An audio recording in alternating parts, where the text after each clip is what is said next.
अस्सलामुअलैकुम वरहमतुल्लाहि वबरकातुहू। इत्तेहाद न्यूज़ में आप सभी का खैर मकदम। आज की इस खबर को बहुत ही संजीदगी से लेना जरूरी है क्योंकि यह हम सभी की जिंदगी से जुड़ी बात है। आज अमेरिका में कई सारी हवाई उड़ानों की जहाजों को रद्द किया गया क्योंकि 5G के चलते भारत और अमेरिका समेत कई मुल्कों के हवाई जहाजों को रोका गया।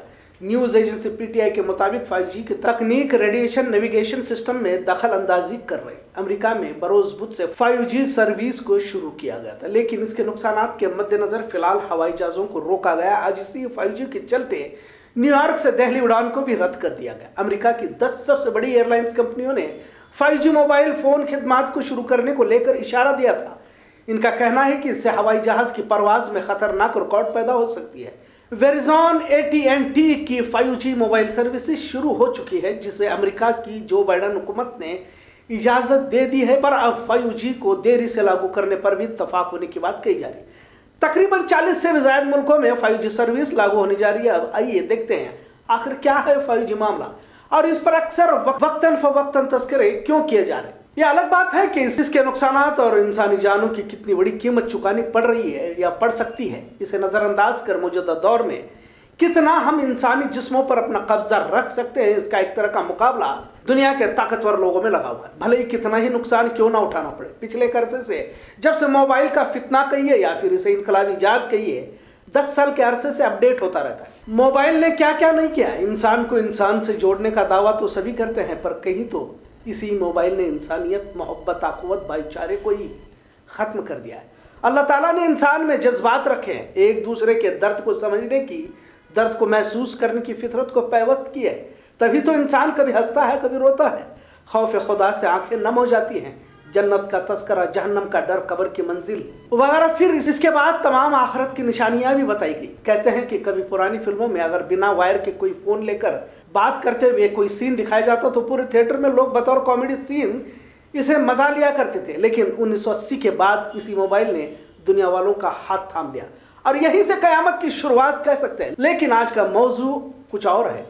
1980 में मोबाइल आया जिसे 1G कहा गया, जिसमें महज छोटे फोन के जरिए एक दूसरे से बात करने तक महदूद रहता था। 1990 के बाद 2G आया, जिसमें मैसेजेस भेजने और फोन करने में और आसानी हुई। 1998 में 3G आया, जिसमें स्मार्टफोन और डिजिटल ब्रॉडबैंड के जरिए आसान इस्तेमाल करने के बारे में था। 4G ने तमाम नेटवर्क के लिए तेज स्पीड दी। पहले एक आध वीडियो देखना होता तो रुक रुक कर बफरिंग से निजात दिला दी गई। और अब है सबसे तेज, या यूं कहिए कि सबसे खतरनाक 5G। 5G से मुराद 5वां जनरेशन, 5th जनरेशन, 5वीं नस्ल भी कहा जाए तो गलत ना होगा। अब इसी के इर्द गिर्द दुनिया घूमती नजर आ रही है। 5G में अब इंसान के काम भी मशीन करने लगेंगे। यहाँ तक कि बड़ी कंपनियों में अगर किसी को इंटरव्यू भी देना है तो वो मशीन करेगी। आपको क्या खाना है, क्या नहीं खाना है, फ्रिज फैसला करेगा कितने देर तक सब्जी को इसमें रखना है, कौन सी सब्जी नुकसानदेह है, घर की लाइट बिल कितनी आएगी, इसे किस तरह से कटौती की जाएगी वगैरह। सड़क पर चलने वाली गाड़ी भी 5G रहेगी, यानी कि 5G से सेंसर रहेगा तो आपसे पहले सिग्नल को गाड़ी देख पाएगी। अगर इसे दुनिया से अलग दुनिया भी कहा जाए तो गलत ना होगा। 5G इंसान को अलग दुनिया में ले जाने की तरह है। अगर इसे दज्जाली निजाम का बड़ा हिस्सा समझ लिया जाए तो भी गलत ना होगा। अब इस पर मुख्तलिफ राय हो सकती है। मेरी अपनी राय है, क्योंकि कुछ लोग तरक्की को दज्जाली निजाम क्यों कहते हो भी कहने वाले हैं। खैर, 5G नेटवर्क में मशीन एक दूसरे से बातें करेंगी, एक तरह से अलग दुनिया का एहसास होगा। इंसान 24 घंटे सेंसर के रेडिएशन से होकर गुजरता होगा। अब इसके लिए एक तरह से सेंसर लगाने होंगे चारों तरफ। आपके इर्द गिर्द लाखों सेंसर होंगे और यही मामला इंसानी जिस्मों को नुकसानदेह होने की बात कही जा रही है। भारत, पाकिस्तान या एशिया मुल्कों जहां पर काफी बड़ी तादाद में भीड़ भाड़ वाली बस्तियां हैं, इसका ज्यादा नुकसान भुगतना पड़ेगा क्योंकि इसके रेडिएशंस बहुत ही तेज होंगे, जिसे इंसानी जिस्मों को खामियाजा भुगतना पड़ेगा। कईयों ने तो इसे आलमी साजिश का हिस्सा भी माना है, जिसमें वैक्सीन से लेकर कोरोना तक का जिक्र होने की भी बात कही जा रही है। दुनिया के अमीर तरीन लोगों के पास आपकी तमाम जानकारियां भी मौजूद होंगी, लेकिन WHO ने इसे अफवाह कहा है। फिल्म अदाकार जूही चावला ने 5G नेटवर्क पर अदालत में अर्जदाद दाखिल की थी, लेकिन मजबूरन इसे अर्जी वापस लेने पर मजबूर ही नहीं किया, बल्कि 20 लाख का जुर्माना भी लगाया गया। कोरोना के दौर में दुनिया भर के मुख्तलिफ मुल्कों में एहतजाज भी किए गए। इसके पीछे साजिश होने की भी बात कही गई। बिल गेट्स और दुनिया के अमीर तरीन खानदान, जिसके पीछे यहूदियों के होने की भी बात बारहा कहते देखा गया। आखिरी दौर की हदीसें और पेशिन गोइयां हूबहू सच साबित होती जा रही है। तरक्की याफ्ता दुनिया 5G का वसी दायरा इंसान को कहीं तो मालिक के हकीकी से भी दूर करता दिखाई देता है। हमने कल भी मर्ज कोरोना से जो मुतासिर हुए हैं इनके बारे में बताया था कि कैसे कोई शख्स इस बीमारी से निकलता है तो मजीद बीमार महसूस होता जा रहा है। कोई चुस्ती फुर्ती नहीं। 40% के करीब लोगों को दिल का दौरा होने के भी इम्कानात बताए जा रहे हैं। आखिर क्या बात है कि तमाम तरक्कियातों के बावजूद लोगों में जिस्मानी और ईमानी पस्ती की वजह क्या हो सकती है? कभी आप 25 साल पहले के दौर को याद करो या इससे भी पुराना दौर याद करो। गरीबी थी, घरों में एक ही साबुन इस्तेमाल किया जाता था, एक ही टॉवेल हर घर में इस्तेमाल किया जाता था, फिर बीमारियां क्यों नहीं होती थी? अब जब हर कोई बिस्लरी या मिनरल वाटर पानी पीते हुए देखते हैं, पहले घरों के सामने कुएं हुआ करते थे, वही पानी पीना नहाना वगैरह हुआ करता था। फिर इंसान को तरक्की किस राह पर ले जा रही है? फ्रिज आया, बासी खाने के आदी होने लगे, 4 दिन की सब्जी ताजी लगने लगी। फिल्म गानों का दौर भी रहा। रमजान महीने में लोग रोजे नमाज के बाद ईद के दिन फिल्में देखने का दौर भी रहा। फिर अमीरी आई, लोग पिकनिक जाने लगे, कारें बंगले अपार्टमेंट का दौर भी शुरू हुआ।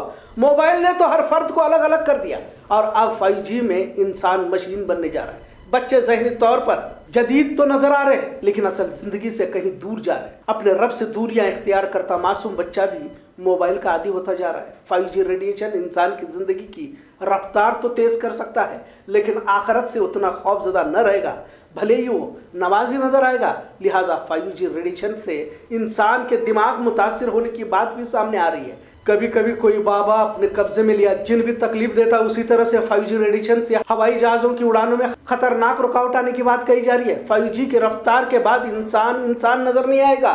जिंदगी की तेज रफ्तार में रिश्तेदारी, भाईचारगी, अखवत, इंसानियत, आखिरत का तसव्वुर ही सब कुछ धुंधला होता जाएगा। लिहाजा 5G के जरिए एक तस्करा जिसका एहसास हम सबको होना चाहिए, क्योंकि 5G की स्पीड से, उसी स्पीड से कयामत की तरफ हम बढ़ रहे हैं। दुनिया भले ही कितनी तरक्की कर ले लेकिन अल्लाह के बागी होने से हमें बचना चाहिए। यही आज का पैगाम। बेलगाम जिला और दीगर रियासत के अजला में क्या इस हफ्ते वीकेंड लॉकडाउन रहेगा या नहीं, ऐसा फैसला तो कल होगा, ऐसा सेहत महकमा की जानिब से कहा गया। लिहाजा आज कोरोना ने जबरदस्त आंकड़ा पार करते हुए 47,000 से भी ज्यादा पॉजिटिव मरीज रियासत में दर्ज किए गए। वैसे ओमिक्रॉन काफी माइल्ड वायरस होने की बात कही जा रही है, पर 30 के करीब लोगों की मौत होने की भी इत्तला हासिल हुई है। बेलगाम जिला में आज 442 पॉजिटिव मरीज पाए जाने की इत्तला हासिल हुई है। कल दोपहर 2 बजे रियासत हुकूमत वीकेंड लॉकडाउन पर फैसला सुनाएगी। लिहाजा किसी तरह लॉकडाउन के खिलाफ अवाम ने एतराज दर्ज किए हैं, क्योंकि गरीब मजदूर, छोटे ताजिरों को इसकी कीमत चुकानी पड़ रही है, ऐसा अवाम का कहना है। कोरोना गाइडलाइन की खिलाफ वर्जी पर एमएलए अनिल बेनके के साथ 27 अपराधों पर मुकदमा दर्ज किया गया। वाज़ेह है कि मकर संक्रांति के वक्त चवाड़गली में हर साल मवेशियों को भगाने के मुकाबले का एहतमाम किया जाता है। बोगारोस में संभाजी महाराज का जलाभिषेक और मवेशियों का मुकाबला, दोनों जगह पर एमएलए अनिल बेनके की मौजूदगी में कोरोना गाइडलाइन की खिलाफ वर्जी की गई। कोरोना के मद्देनजर इस पर पाबंदी थी, इसके बावजूद भी एमएलए की मौजूदगी में तमाम इजलासों को मुकम्मल किया गया और भीड़ इकट्ठा कर भैंसों को भगाने के मुकाबले का भी एहतमाम किया गया, जिस पर जिला इंतजामिया की जानिब से मुकदमा दर्ज किया गया। पिछले हफ्ते शंकेश्वर में शैलजा सूबेदार नामी खातून की बंदूक की गोली से मारकर कत्ल किया गया था, जिसकी तहकीक अब मुकम्मल हो चुकी है। इत्तला के मुताबिक भाजपा का कारपोरेटर उमेश कामड़े होने की बात सामने आई। कत्ल होने के महज 3 ही दिन में पुलिस ने मुजरिम तक पहुंचकर इसे गिरफ्तार किया। इसके लिए पुलिस इंतजामिया को मुबारकबाद पेश की जा रही है। पिस्तौल को पुलिस ने बरामद किया है। पैसों के मामले के चलते कत्ल को भाजपा मेंबर ने अंजाम देने की बात सामने आई।